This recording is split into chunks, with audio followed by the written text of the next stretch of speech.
Last couple of Trump problems was fresh. Or you can just pick someone who loved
Ladies and gentlemen, the President of the United States.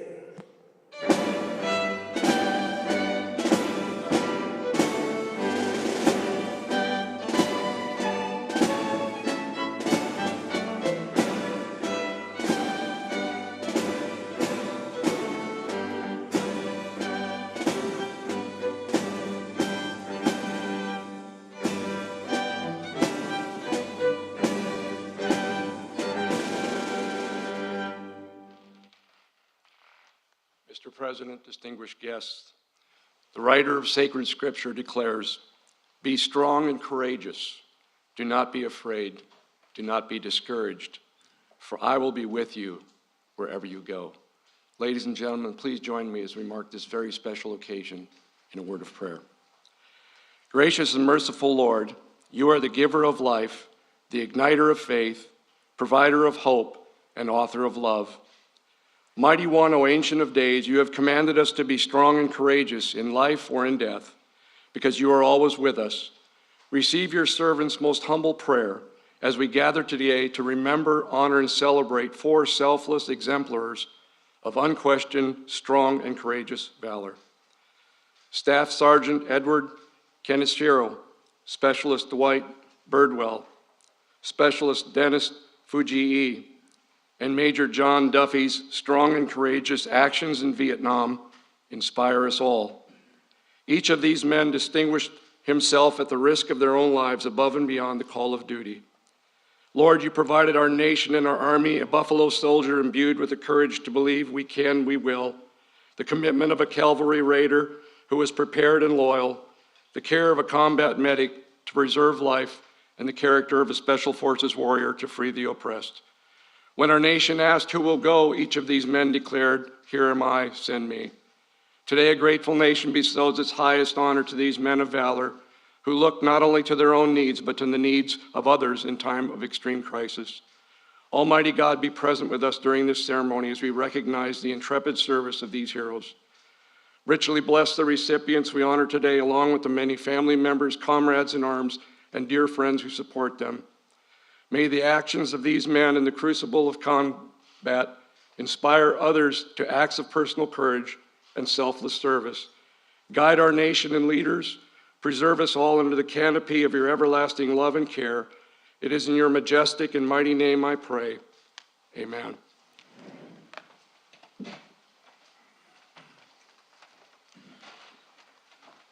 Thank you, General. Please be seated. Please be seated. Well, welcome to the White House. You know, this is a day that I quite frankly think being president is inadequate because there's so many brave women and men in here, and so many people we're honoring today.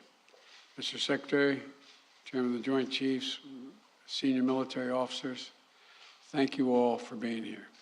Yesterday marked the 246th anniversary of this nation's independence. 246 years of struggle and sacrifice to uphold the principles so dear to the character of our nation: liberty, democracy, God-given rights of every individual. It's a journey that has never finished, and it never will be fully finished. It's a work that requires us to look ahead to the future we want to build, and to look carefully at our past, to understand fully where we've come from. For each of those 246 years, American patriots have answered our nation's call to military service. They stood in the way of danger, risked everything, literally everything, to defend our nation and our values. However, not every service member has received the full recognition they deserve. Today, we're setting the record straight. We're upgrading the awards of 4 soldiers who performed acts of incredible heroism during the Vietnam conflict, to respect the conspicuous gallantry and the intrepid ability of their service. I mean, it's just astounding when you hear what each of them have done. They went far above and beyond the call of duty. It's a phrase always used, but it takes on life when you see these men. To the late Staff Sergeant Edward M. Kanishiro, to Specialist 5, Dwight W. Birdwell, to Specialist 5, Dennis M. Fujii, and to Major John Duffy. I'm proud to finally award our highest military recognition, the Medal of Honor, to each of you, one posthumously. It has been a long journey to this day for those heroes and their families, and more than 50 years have passed, 50 years since the jungles of Vietnam, where as young men these soldiers first proved their mettle. But time has not diminished their astonishing bravery, their selflessness in putting the lives of others ahead of their own, and the gratitude that we as a nation owe them. December 1, 1966, Staff Sergeant Kanishiro was an infantry squad leader. His platoon was navigating toward what seemed to be a peaceful village. It was an ambush. A vastly superior force of North Vietnamese troops was concealed within the village, protected by fortified bunkers, underground tunnels, and a big trench that ran through the entire village.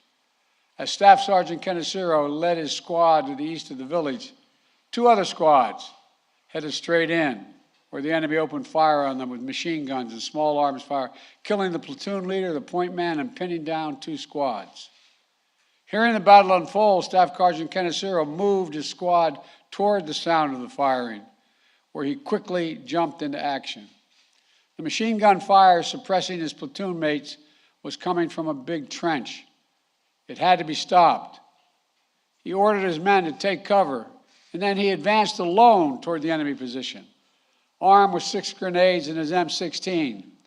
Laying flat on the ground, Staff Sergeant Kanishiro hurled his first grenade. It sailed directly through the aperture of the bunker, taking out the machine gunner in the first throw. He then jumped into the trench alone, moving along the trench for 35 meters, clearing the enemy as he went. As his head would emerge above the trench, as he yelled, "Grenade!" Then his platoon would lose sight of him and hear it explode. By the time he was done, the two other squads were able to stand up, collect their dead and injured, and recognize and reorganize the fight, and successfully withdraw from the village. According to the eyewitnesses' account of the battle from Staff Sergeant Haskett, Kanishiro's bravery in single-handedly clearing the trench averted what might have been, quote, a disaster for the whole platoon. Born and raised in Hawaii, the son of Japanese immigrants, a proud husband and father of 4, Staff Sergeant Kanishiro continued his service with his unit in Vietnam until he was killed in action by hostile gunfire on March 6, 1967.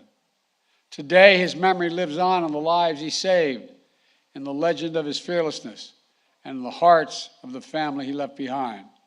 John, Naomi, Tom, thank you for being here today. And thank you, too, for your sister Doris as well, who could not be with us. And John, thank you for your military service. Your family sacrificed so much for our country. I know that no award can ever make up for the loss of your father, for not having him there as you grew up. But I hope today that you take some pride and comfort in knowing his valor is finally receiving the full recognition it has always deserved. January 31, 1968, it was an opening assault that would come to be known as the Tet Offensive, a particularly bloody period of the Vietnam War. North Vietnamese forces launched an attack on a strategically located air base near Saigon. The first American unit called to respond was that of Specialist 5, Dwight Birdwell. Unknown to approximately 100 men in C Troop, they were moving to be taken on a full regiment of Viet Cong, likely to be more than 1,000 strong. They arrived, the troop engaged the Viet Cong forces. Specialist Birdwell's unit took the main brunt of the attack with many tanks and vehicles disabled. When his tank commander was hit and gravely wounded, Specialist Birdwell got him to a place of safety and then took command. He knew his vehicle was on the first line of defense, so Birdwell stood in his commander's hatch at times, half exposed, at times standing entirely out of the tank, fully exposed, laying down suppressive fire on the enemy. He used the tank's cannon He used the tank's machine gun. He used his personal rifle. He sustained fire, drove back the attackers, and created a place of relative safety for injured men behind the tank to take cover. He provided battlefield updates to his commanders until the enemy shot the communication system right off of his helmet. When he ran out of ammunition, he ran to retrieve an M60 machine gun and ammo off the helicopter that had been downed in a flight to keep firing on the enemy. And even when that M60 was hit by enemy fire, causing it to explode and send shrapnel into Birdwell's face, chest, arms, and hands, he remained on the battlefield. When he was ordered to load onto the medevac helicopter, he complied. This I find amazing, only to crawl right back off the other side and to keep on fighting. That's what you call taking orders and causing trouble. God love you. Only after reinforcements arrived and only after he helped treat the evacuees, his fellow wounded, did Specialist Birdwell agree to evacuate himself. At the time, Birdwell received a Silver Star for his outstanding heroism on the battlefield. It took decades for his commanding officer, then General Glenn Otis, to realize Birdwell had not received the full honor he had earned. But in retirement, General Otis made sure to correct the record and fully document Birdwell's actions to make this day possible. A member of the Cherokee Nation, Birdwell credits the Cherokee veterans who came before him and encouraged him to serve when he called. And I might note, Native American communities, a larger percentage, serve in the United States Armed Forces at a higher percentage rate than any other cohort in America. After leaving the Army, Birdwell continued to build a legacy of service in his community in Oklahoma. He started his own law firm, served for 12 years on the Cherokee Nation Supreme Court, and he passed that legacy of service down to his daughter, Stephanie Birdwell, who's with him today, and who serves as the director of the Office of Tribal Relations at the Department of Veterans Affairs. Specialist 5 Birdwell, thank you. Thank you, thank you. And to your wife, Virginia, who I know wishes she could be here with you today, give her our love as well. I'm grateful for all that you've given to our country, and that at long last, your story is being honored as it should have been always. February 18, 1971, Specialist 5 Dennis Fujii, who was serving as a second tour in Vietnam as a crew chief on a helicopter ambulance, conducting a rescue operation in Laos. They were there to evacuate wounded Allied Vietnamese military personnel. But as their chopper attempted to land, it became the target, sustaining heavy damage that caused them to crash land in the middle of the conflict. When a second American helicopter managed to land nearby minutes later, it was able to evacuate all the downed crewmen except the Specialist Fujii. Rather than risk the lives of his crewmates, Specialist Fujii waved off the helicopter, told them to depart, remaining behind as the only American on the battlefield. Several attempts were made to rescue him before Specialist Fujii could find a radio and call off further attempts. It was too dangerous, he said. He stayed behind, ignoring his own wounds, while helping tend the wounded Vietnamese allies on the field. The next night, the enemy force renewed their assault on the Allied lines with heavy artillery. For more than 17 consecutive hours, Specialist Fujii called in American gunships to help repel the attack. He repeatedly exposed himself to hostile fire in order to better observe enemy positions and direct airstrikes against them. On the radio, his fellow Americans knew him as Papa Whiskey, clear-eyed, level-headed soldier, directing airstrikes so precisely they were able to drive back the forces that had come within 15 to 20 meters of a friendly camp. When an American helicopter was finally able to retrieve him, wounded and severely fatigued, 2 days after his air ambulance had crashed, he made it only about 4 kilometers before it crash landed. Specialist Fujii had to wait 2 more days for another South Vietnamese base before he was able to leave the area and receive the medical assistance for his wounds. Speaking to the press shortly after his experience, Specialist Fujii downplayed his own contributions and honored the skills of the Allied Vietnamese troops he fought with, simply saying, I quote, I like my job. I like to help other people who need help out there. It's amazing. Today, Specialist 5 Fujii, we remember and we celebrate just how many people you helped. I want to thank you and your wife, Ray, who couldn't be here with you today, and your brother, Edwin, for all your family has done for this nation. We will forever honor your commitment to your crew, your allies, and to your country. April 14, 1972, the Battle of Fire Support Base Charlie. A lone American on the base, serving as a senior advisor to the Army of the Republic of Vietnam, was Major John Duffy. They called him Dusty Cyanide. That was his call name. In those days, leading up to April 14th, the battalion command post had been destroyed. Major Duffy had already been twice wounded, refusing evacuation. Efforts to resupply the base had failed, and FSB Charlie was surrounded by the battalion-sized element. For hours, American gunships guided by Dusty Cyanide took airstrikes on enemy positions. Major Duffy repeatedly exposed himself to danger in order to direct the gunship's fire and keep the battalion from being overrun. He even called in one strike, extreme danger close, to his own position in order to drive back the advancing attack. And when he was wounded again, he again refused evacuation. He worked side by side to organize the defense of the base with the Vietnamese commander, Major Miley, who was here today. Major, where are you? Major, thank you for being here. Thank you for your service.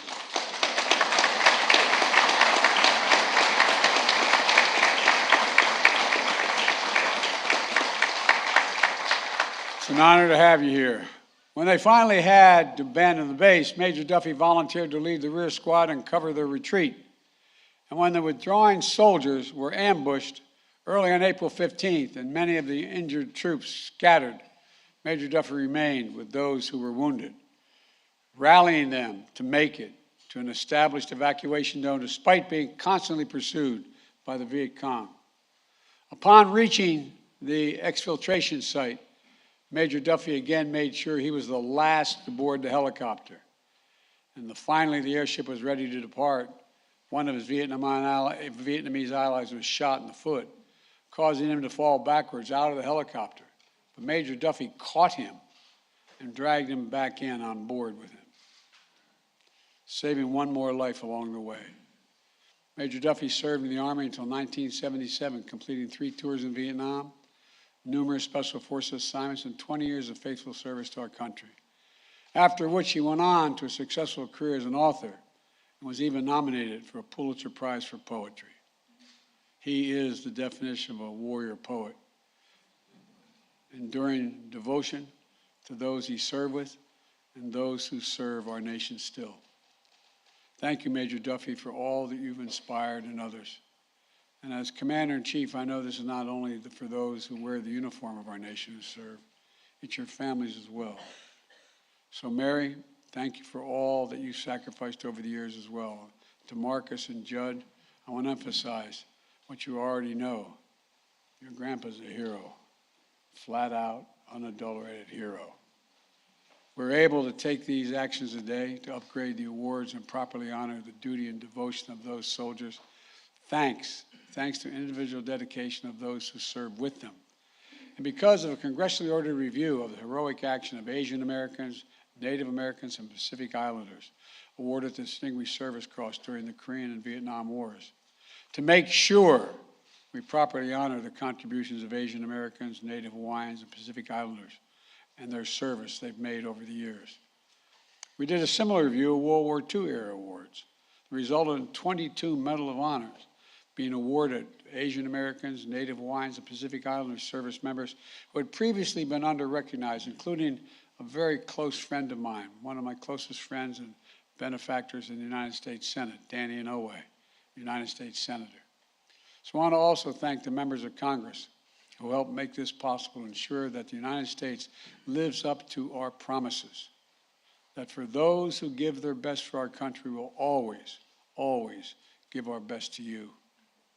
I also want to take a moment to recognize 3 other Medal of Honor recipients awarded for their heroic actions in Vietnam, who are with us today. Walter Morin. Walter, where are you? There you go, stand. Walter, thank you, Father.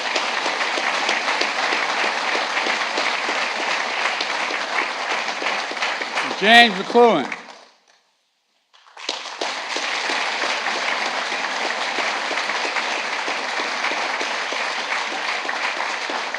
And Brian Thacker.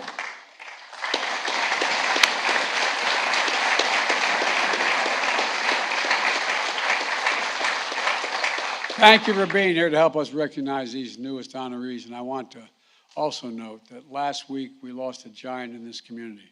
Herschel Woody Williams passed away at the age of 98, the last Medal of Honor recipient of World War II. Honored by President Harry Truman for his valor during the Battle of Iwo Jima, Woody Williams will soon lie in honor in the United States Capitol. And his passing is a reminder of what so many Americans of our greatest generation sacrificed to preserve liberty, democracy, and for our nation and for the world. Now it's my great honor to ask for the citations to be read as we award the Medal of Honors to the late Staff Sergeant Edward N. Kanishiro, Specialist 5 Dwight D. Birdwell, Specialist 5 Dennis M. Fujii, Major John J. Duffy. Thank you all, and may God protect our troops. Thank you. For my staff tonight.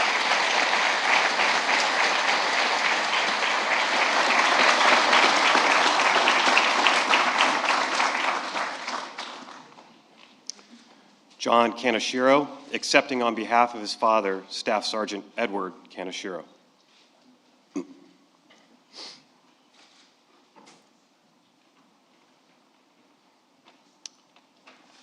Attention to orders.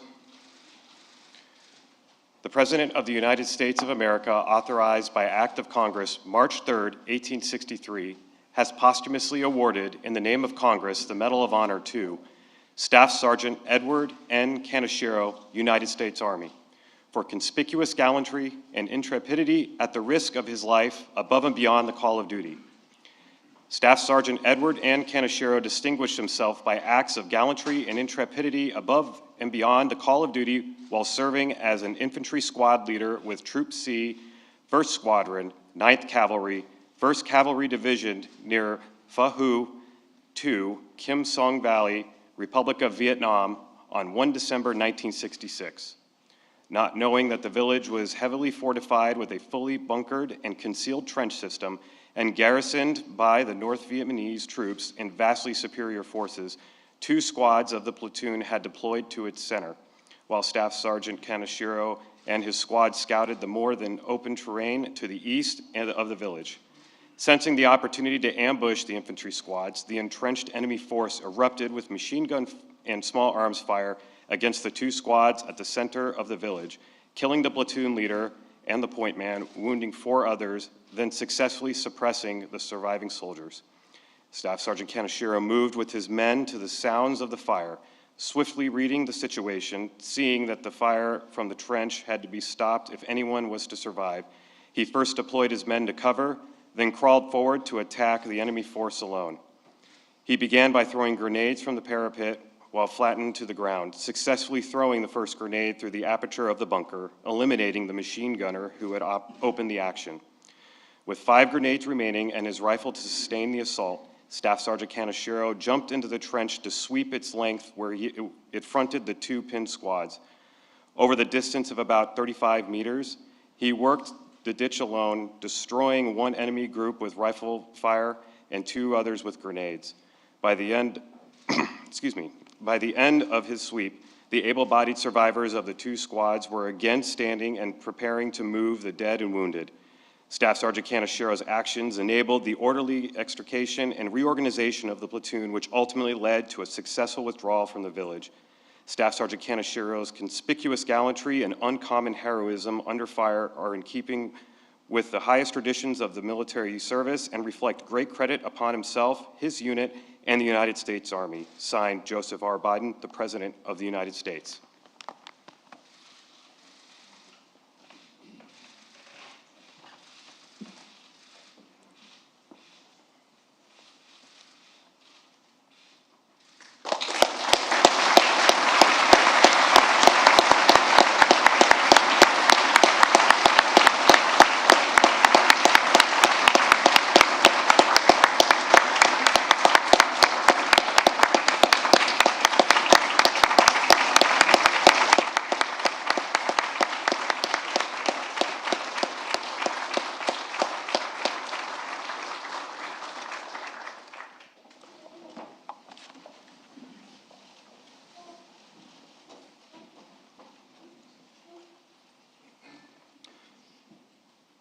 Specialist 5, Dwight W. Birdwell.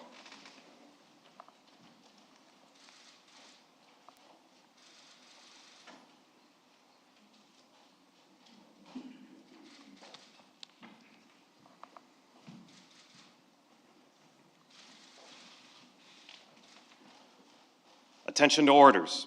The President of the United States of America, authorized by Act of Congress, March 3, 1863, has awarded in the name of Congress the Medal of Honor to Specialist 5 Dwight W. Birdwell, United States Army, for conspicuous gallantry and intrepidity at the risk of his own life above and beyond the call of duty.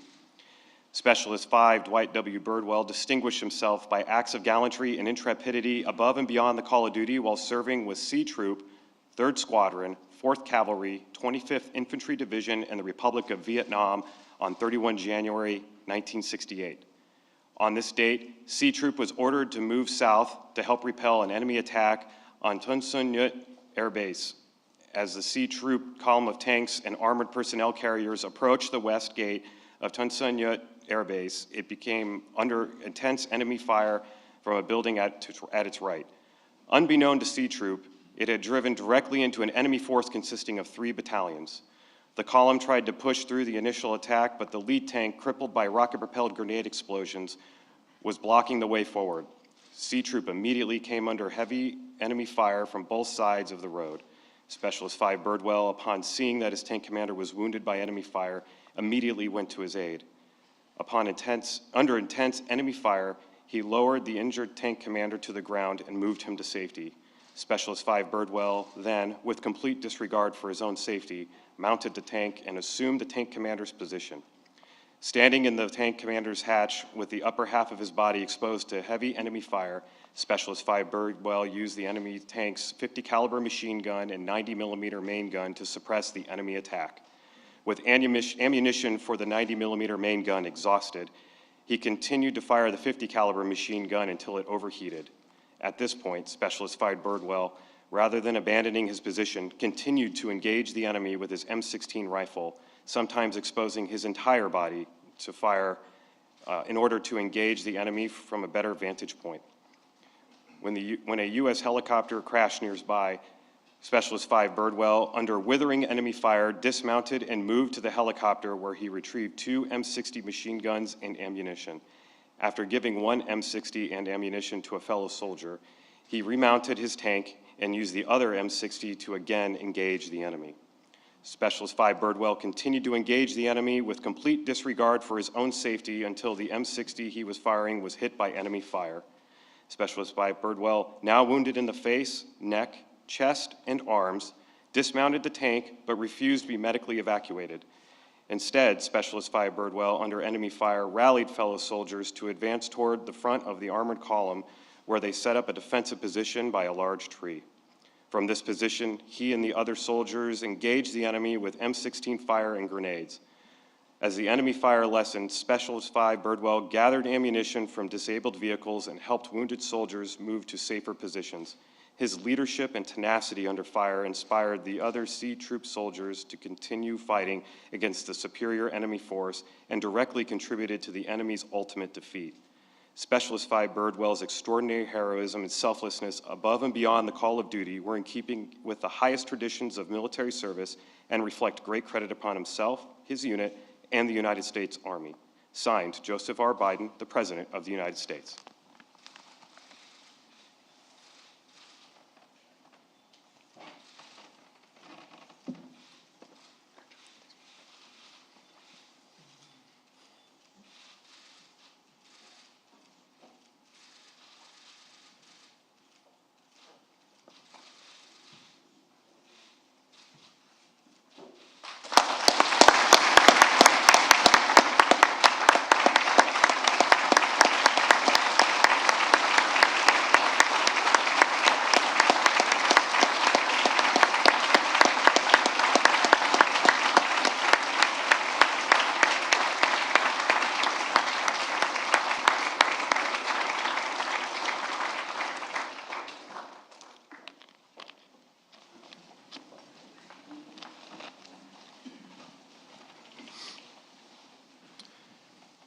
Specialist 5, Dennis M. Fujii.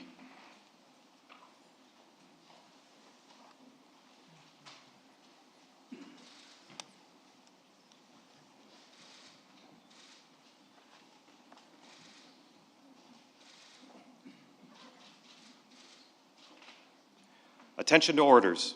The President of the United States of America, authorized by Act of Congress, March 3rd, 1863, has awarded in the name of Congress the Medal of Honor to Specialist 5 Dennis M. Fujii, United States Army, for conspicuous gallantry and intrepidity at the risk of his own life and above and beyond the call of duty. Specialist 5 Dennis M. Fujii distinguished himself by conspicuous gallantry and intrepidity beyond the call of duty while serving as crew chief aboard a helicopter ambulance during the rescue operations in Laos, Republic of Vietnam, during the period of 18 to 22 February 1971.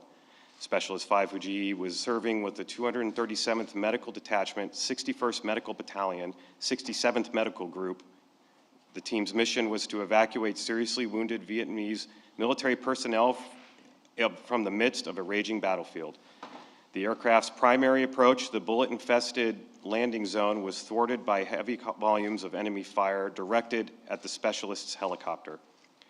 As the pilot made a second landing attempt, the enemy concentrated a barrage of flak at the air ambulance, which damaged the craft and caused it to crash in the conflict area, injuring Specialist 5 Fujii. Moments later, another American helicopter successfully landed near the wreckage of the specialist airship and extracted all the downed crewmen except for Specialist 5 Fujii, who was unable to board the helicopter due to intense enemy fire directed at him. Rather than further endanger the lives of his comrades aboard the second helicopter, Specialist 5 Fujii waved the craft out of the combat area and remained behind as the only American on the battlefield. Subsequent attempts to rescue the specialist were aborted due to violent anti-aircraft fire. Specialist 5 Fujii finally secured a radio and informed the aviators in the area that the landing zone was too hot for further evacuation attempts. During the night and all through the next day, Specialist 5 Fujii disregarded his own wounds as he administered first aid to the Allied casualties. On the night of 19 February, the Allied perimeter came under ruthless assault by a reinforced enemy regiment supported by heavy artillery. Once again obtaining a radio transmitter, Specialist 5 Fujii called in American helicopter gunships to assist the small unit in repelling the attack. For a period of over 17 consecutive hours, Specialist 5 Fujii repeatedly exposed himself to hostile fire as he left the security of his entrenchment to better observe enemy troop positions and to direct airstrikes against them. At times, the fighting became so vicious that Specialist 5 Fujii was forced to interrupt radio transmissions in order to place suppressive rifle fire on the enemy while at close quarters. Though wounded and severely fatigued by 20 February, the specialist bore the responsibility for the protection and defense of the friendly encampment until an American helicopter could land and attempt to airlift him from the area. As his air ambulance left the battlefield, it received numerous hits and was forced to crash land at another South Vietnamese Ranger base approximately 4 kilometers from the specialist's original location.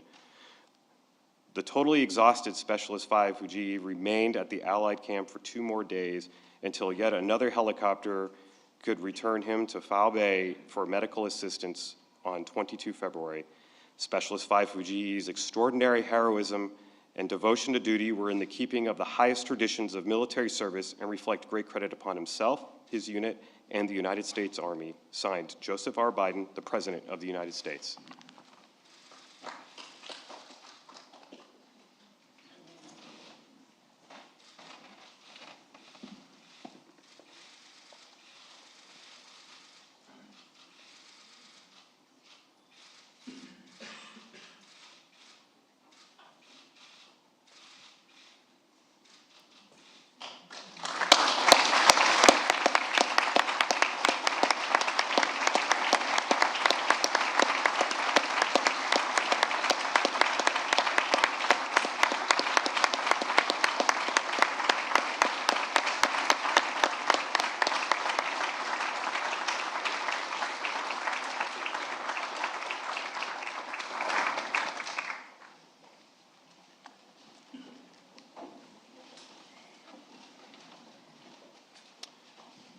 Major John J. Duffy.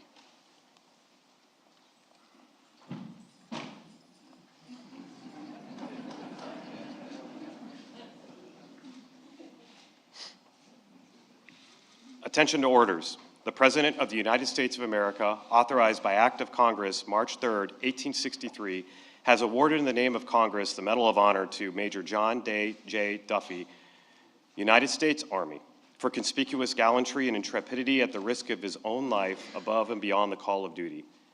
Major John J. Duffy distinguished himself by acts of gallantry and intrepidity above and beyond the call of duty while serving as the senior advisor to the 11th Airborne Battalion, 2nd Brigade, Airborne Division, Army of the Republic of Vietnam in the Republic of Vietnam during the period of 14 to 15 April 1972.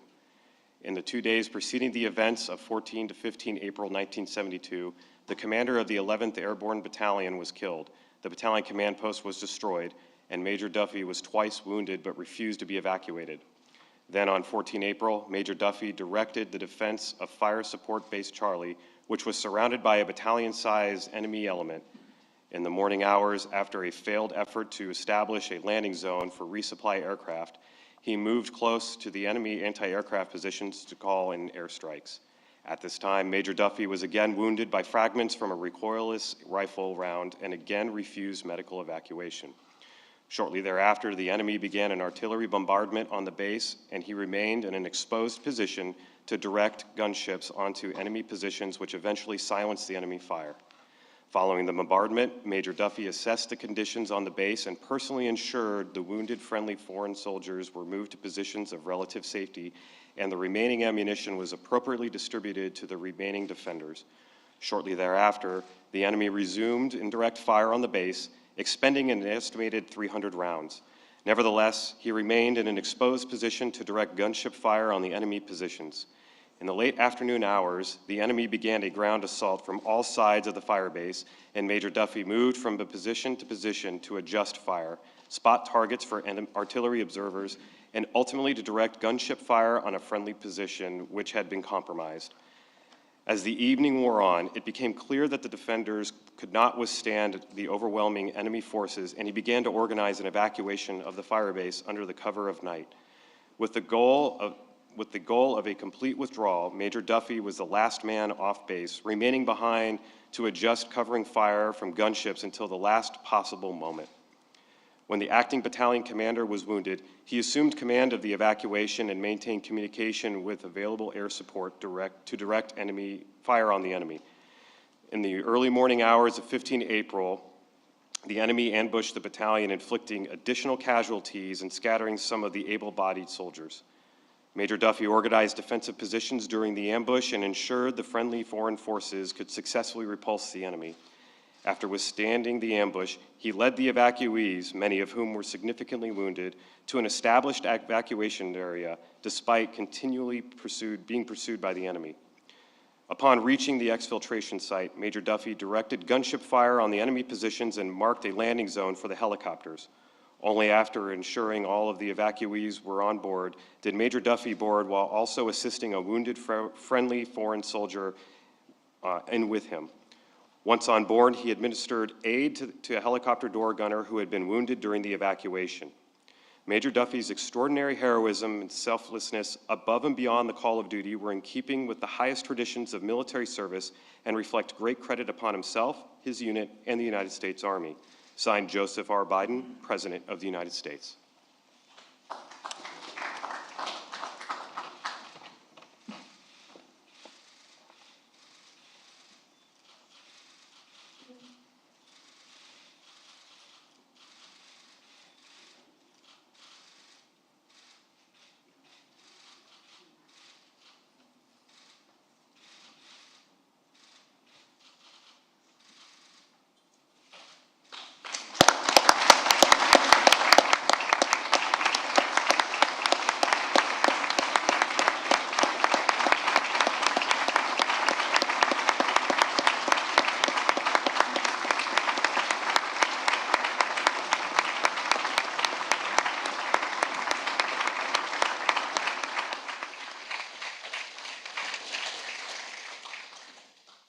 Please join me in receiving this blessing as we depart.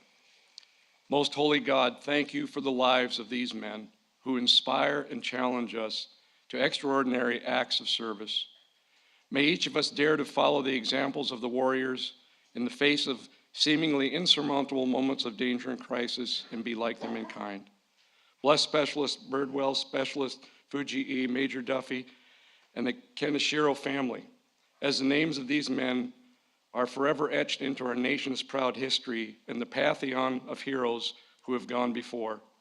May their legacies be the true north for us to seek, and may we all strive to be strong and courageous in the face of a myriad of challenges that life may bring our way.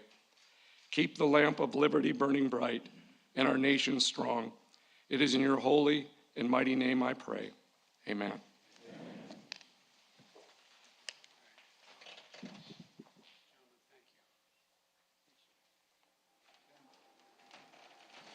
I think we're dismissed. It's a great honor. Thank you all so very much. Ladies and gentlemen, please remain in your seats as the President and First Lady depart. Thank you.